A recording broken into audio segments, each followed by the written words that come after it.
Memasuki masa arus mudik Lebaran 2026, Polres Prabu Muli mendirikan 4 posko pengamanan dan pelayanan bagi para pemudik. Posko ini diharapkan dapat memberikan rasa aman dan nyaman bagi masyarakat yang melintasi kota Prabu Muli.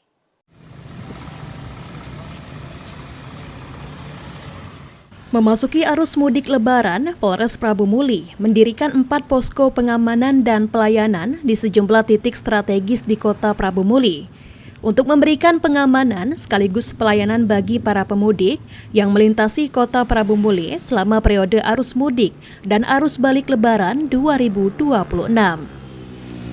4 posko yang dibangun terdiri dari pos pengamanan dan pos pelayanan yang berlokasi di gerbang tol Prabu Muli, Tugu Nanas, Pasar PTM, serta di Jalan Jenderal Sudirman, kawasan Cambai. Selain itu, untuk mendukung pengamanan mudik, Polres Prabu Muli menerjunkan sekitar 300 personel yang akan bertugas melakukan pengaturan lalu lintas, pengamanan, serta memberikan pelayanan kepada masyarakat. Untuk anggota yang terlibat sendiri, berapa banyak personel? Anggota yang terlibat, yang dari Polres ini kita sprintkan sekitar 300 personil, ya 300 personil.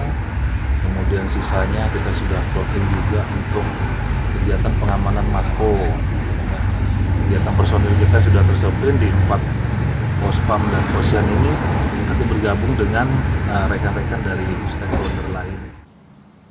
Dengan adanya pos pengamanan dan pelayanan, diharapkan perjalanan mudik masyarakat dapat berjalan aman, lancar, dan nyaman. Anggi Perkasa, PAL TV.